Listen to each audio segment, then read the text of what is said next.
गुरु नानक देव जी के प्रकाश दिवस पर आप सबको असंख्य बार बधाई, बहुत बहुत बधाई, शुभकामनाएं, मंगल कामनाएं। राम नाम के एक महान उपासक का जन्म दिवस आज, प्रकट दिवस, प्रकाश दिवस। मुख्य शिक्षाएं गुरु महाराज की, स्वामी जी महाराज की शिक्षाओं से बहुत मिलती जुलती हैं।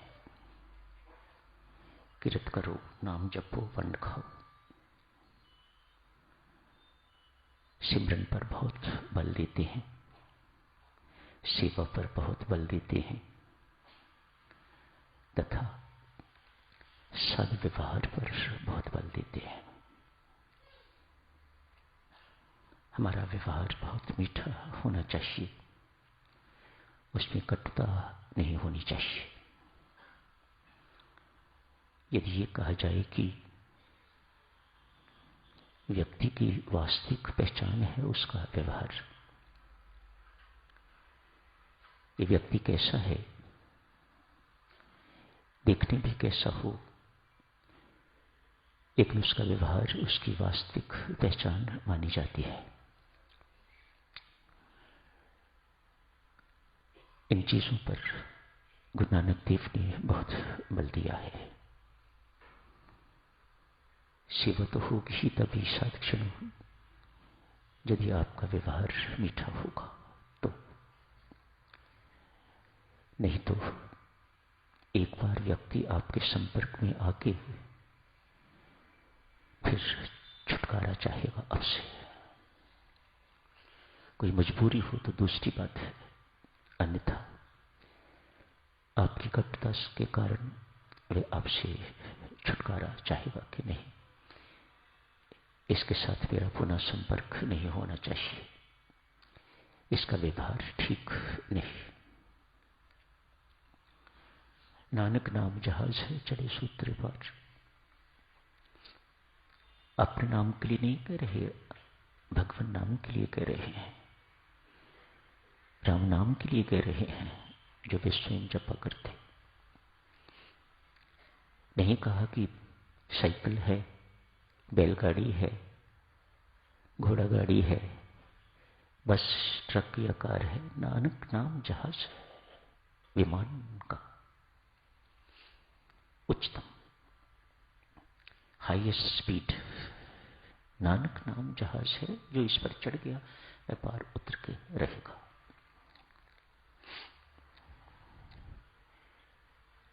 राम की चिड़िया, राम का खेत, खा लो चिड़ियों भर भर पेट। और शिक्षा, राम की चिड़िया, राम का खेत, चुग लो चिड़ियों भर भर पेट।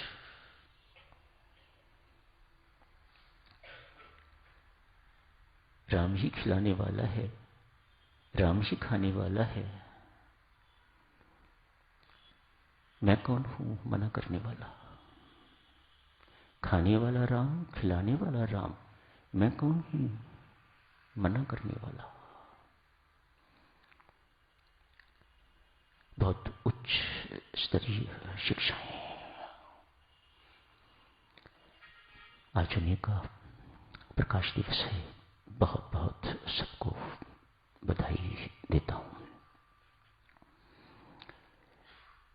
कल चलो चर्चा चल रही थी भक्ति प्रकाश से, सेवक का प्रसंग स्वामी जी महाराज ने लिया था। सेवक कैसा हो, चर्चा चल रही थी।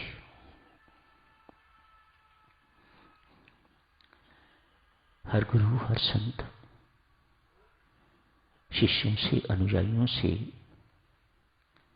सेवा अनिवार्य रूप से करवाता है। अच्छा संत, अच्छा गुरु सबको सेवा का अवसर देता है, मानो जरूर करवाता है, ताकि साधक इस सेवा को अपनी साधना का अंग समझ के अगली सीढ़ी पर प्रवेश कर सके। सेवा से अंतःकरण शुद्ध होता है, चित्त की शुद्धि होती है, अभिमान मरता है। सेवा आपको अभिमान शून्य बना सकती है। कैसे? सेवा ही आपको अपमान, निंदा इत्यादि ऐसी बातों को सहन करने का बल देती है, अवसर देती है। सेवा अवसर देती है, सहनशील बनो। संसार में रहते हुए निंदा भी होगी, चुगली अपमान भी होगा, निरादर भी होगा। संसार से किसी को भी इतना सम्मान नहीं मिलता जितना अपमान मिलता है। एक सेवक को संत सहनशील बनाना चाहता है। सहनशील विनम्र हो जाएगा, जितना विनम्र होगा उतना ग्रहणशील हो जाएगा। अभिमान झुकने नहीं देता, और जो झुकता नहीं है वह कुछ पा नहीं सकता। हर गुरु, हर संत शिष्यों से, अनुयायियों से सेवा करवाता है ताकि उन्हें झुकना आ जाए, उनके अंदर विनम्रता आ जाए, ताकि वो अधिक से अधिक ग्रहणशील हो सके। आज्ञाकारिता इस सेवक की बहुत बड़ी उपलब्धि है। बहुत कठिन काम है देवियों सज्जनों। आज्ञा सुन के आगे से मुख न खुले मैं तो सेवक हो गया, पर प्राय ऐसा होता नहीं है। संत से, गुरु से आज्ञा पाके विचार नहीं करना, उसका पालन करना है सेवक। तभी सेवकाई फलित होगी। तर्क करने वाले सेवक बहुत, अपना अपना सुझाव देने वाले सेवक बहुत, पर वे गुरु के काम तो आने योग्य नहीं बन सकते। गुरु उन्हें अपने अनुसार चलाना चाहता है और वे गुरु को अपने अनुसार चलाना चाहते हैं। भारी मतभेद तो गाड़ी आगे नहीं चल पाएगी। गुरु को तो कोई फर्क नहीं पड़ता, संत को तो कोई फर्क नहीं पड़ता, और नहीं जाएंगे, लेकिन वह तो कहीं का नहीं रह पाएगा। सेवक तो गया। गुरु ने, संत ने सुनहरा अवसर दिया था सेवक बनने के लिए, ऊपर चढ़ने के लिए, भीतर प्रवेश करने के लिए, आगे बढ़ने के लिए। उसने वह सुनहरी मौका खो दिया। कल की चर्चा थोड़ी सी आपको याद दिलाते हुए, एक युवक आज मन में ठान ली कि निर्णय है उसका, नौकरी करूंगा तो सबसे बड़े की करूंगा। उस वक्त राजा सबसे बड़ा होता था।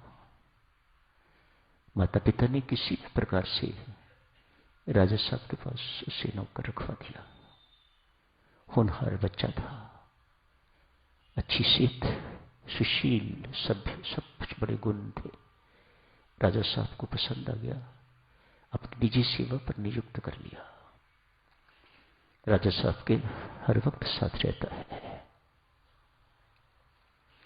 जहां राजा साहब जाते साथ जाता।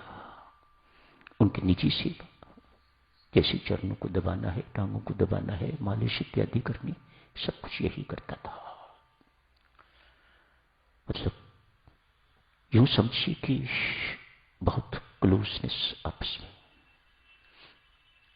सेवक ऐसा ही होता है, उन्हें कहने की जरूरत नहीं पड़ती। सेवक स्वामी के हृदय की बात को झट से पकड़ता है, ऐसे बिना कहे। मानो ऐसे सेवक का मन और स्वामी का मन एक हो गए हुए हैं, और यही वो चाहता है। मेरा और तेरा मन मिलके दो नहीं रहेंगे, एक हो जाएगा। इतना बलवान हो जाएगा कि वह परमात्मा को अपनी ओर आकर्षित कर सकेगा। कैसे अवसर संत गुरु प्रदान करता है सेवक को, शिष्य को। कोई ना उसका लाभ ले सके तो फिर उसकी अपनी बदकिस्मती है। वर्ष के बाद एक छोटा राजा बड़ा राजा को रिपोर्ट देने के लिए जाता था। ये सेवक भी साथ गया है बड़े राजा के पास। छोटे राजा ने बड़े राजा को झुक के प्रणाम किया। ये कौन है जिसको आप प्रणाम कर रहे हो? मैं तो ऐसी की नौकरी करता था जिसको सब प्रणाम करते थे, पर कोई आपसे भी बड़ा है जिसे आप प्रणाम कर रहे हो? हाँ, ये मेरे से बड़े राजा हैं, तो मैं इन्हीं की नौकरी करूंगा, मुझे माफ करें। छोटे राजा की नौकरी छोड़ दी। बड़े राजा ने भी उसी पोस्ट पर वैसी ही नियुक्ति कर दी।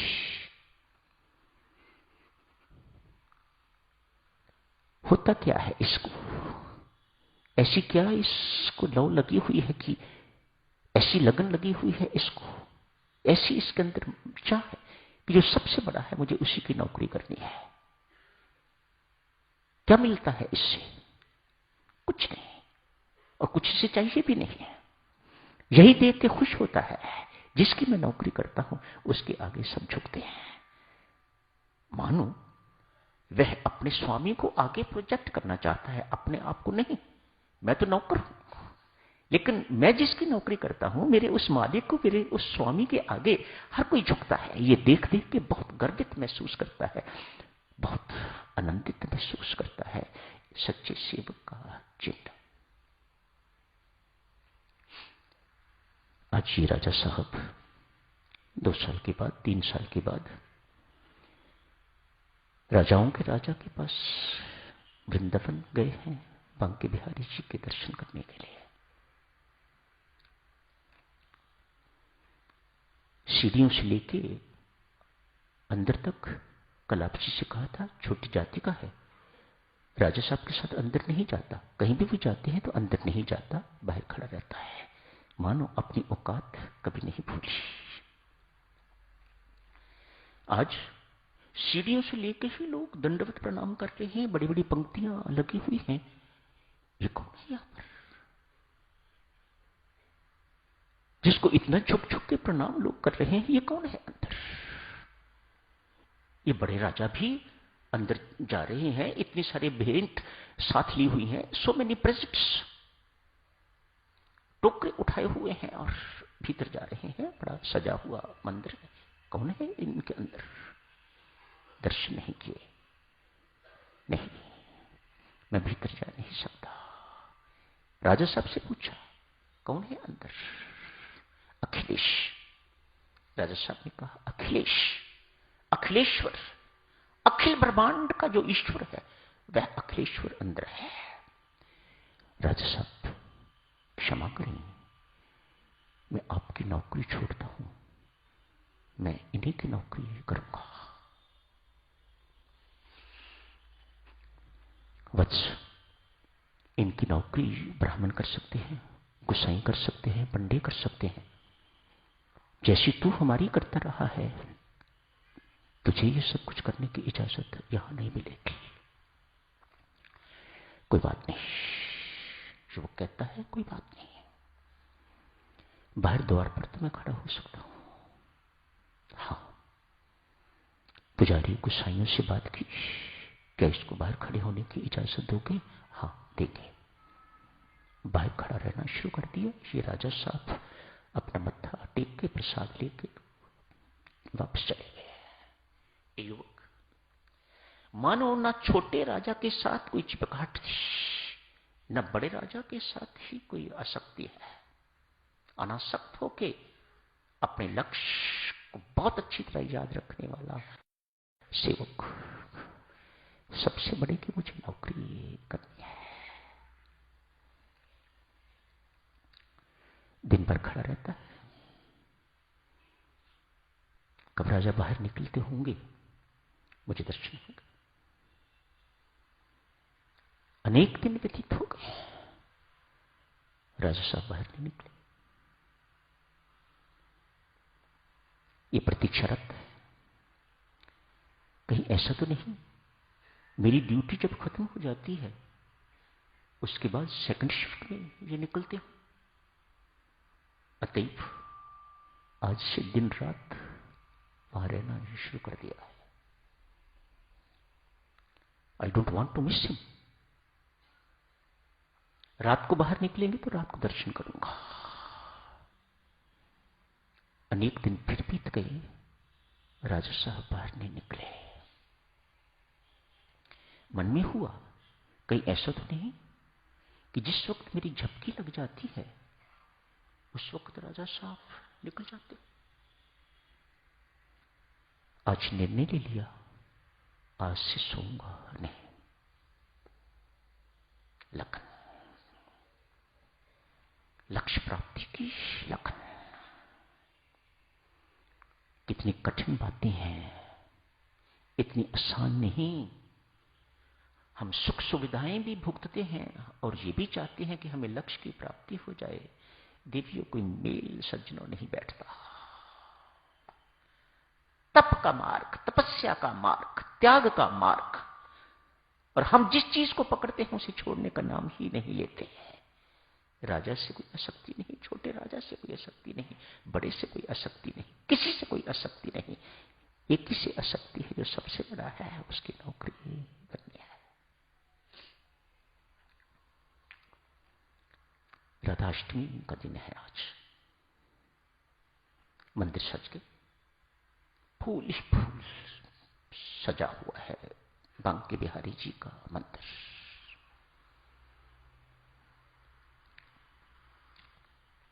प्रभु के शयन की तैयारी। बाहर खड़े खड़े इस पोस्ट पर मन बिल्कुल साफ हो गया, क्लीन। किसी प्रकार की कोई कामना नहीं, भीतर कुछ नहीं, साफ सुथरा मन। भीतर क्या हो रहा है ना भीतर गए हुए भी पता लगता है कि अंदर शयन के कपड़े बदले जा रहे हैं, गहने इत्यादि उतारे जा रहे हैं, उन्हें बॉक्स में रखा जा रहा है, ताला लगाया जा रहा है। मंदिर बंद होने का समय आ गया है। बाहर से उस वक्त की बातें होंगी, आजकल पता नहीं क्या है। बाहर मंदिर पर ताला लगा और पुजारी चले गए, गोसाई चले गए। रूटीन ही होगा, पर आज विशेष दिन है, राधा अष्टमी का दिन है आज। मध्य रात्रि हो गई। एक कांस्टेबल की तरह खड़ा है द्वार पर। परमेश्वर की कृपा देखिए, बड़ी सरकार की कृपा देखिए। 2 घोड़े आए हैं, अपनी आंखों से सब कुछ देख रहा है। मंदिर के आगे 2 घोड़े, सफेद घोड़े तो आए। सच धज के अंदर से महारानी और महाराजा बाहर निकले हैं। आज प्रसन्नता का कोई ठिकाना नहीं। दोनों के चरणों पर गिर के प्रणाम किया है, मानो सब कुछ पा लिया। जीवन में जो कुछ पाना था पा लिया, कोई मांग अवशेष नहीं। एक ही बार में, इन वन गो, इतनी तृप्ति हो गई, इतना संतोष मिल गया कि अब कुछ पाने को और कुछ नहीं, अब कुछ जानने को और कुछ नहीं, अब कुछ करने को और कुछ नहीं। हर प्रकार से ऐसी तृप्ति इस युवक को आज मिल गई। बड़े प्रेम से चरणों को हाथ लगवाया। महारानी साहबा ने कहा, यमुना किनारे जा रहे हैं, आप भी चलो। गदगद। उन रोजाओं की नौकरी से यह सीख चुका हुआ था कि राजा लोगों को घोड़े पर किस प्रकार से बिठाया जाता है। अतएव महाराजा साहब को, महारानी को घोड़ों पर बिठाया है। साथ साथ चलना शुरू हो गया है। वहां जाके क्या देखा होगा कोई नहीं जानता, सिवाय इसके या दिखाने वालों के। भोर होने से पहले ही पहले दोनों आ गए। महारानी बहुत प्रसन्न है इस युवक पर, अतएव अपनी एक पायल उतार के तो उसे दे दी है। द्वार उसी ढंग से फिर बंद, सब कुछ।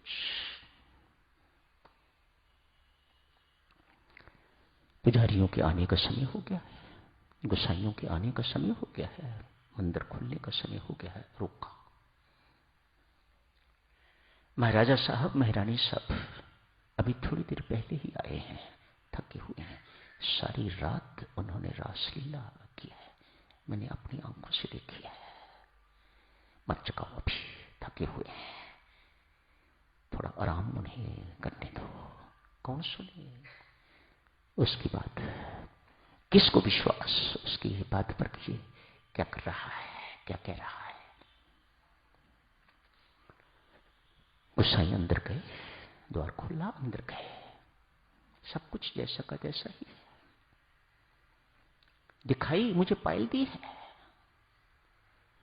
लेकिन जिस सूटकेस में, जिस ट्रंक में गहने बंद होते हैं उस पर ताला लगा हुआ है, बाहर भी ताला है। मानो किसी के भीतर जाने की कोई गुंजाइश नहीं है, बाहर निकल की कोई गुंजाइश नहीं, बाहर से ताला लगा हुआ है। ये क्या कह रहा है छोकरा? राधा रानी की पायल पुजारी पहचानता है कि ठीक है, पायल तो उसकी है, लेकिन सब कुछ इंटैक्ट है। ट्रंक खोला गया है, श्रृंगार इत्यादि करना था, किया, एक पायल नहीं है। पुजारी गोसाई भागते भागते बाहर आए हैं इस युवक के चरणों में प्रणाम करने के लिए।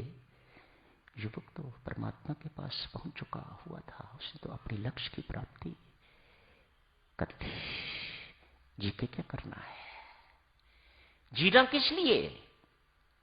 मैंने बता के क्या करना है? मैंने बड़ा अपने आप को प्रोजेक्ट करके क्या करना है? जिनको बड़ा बनना चाहिए था बड़े, उनको बड़ा बनाने की जरूरत नहीं है, ये तो बड़े ही हैं। सबसे बड़े की नौकरी।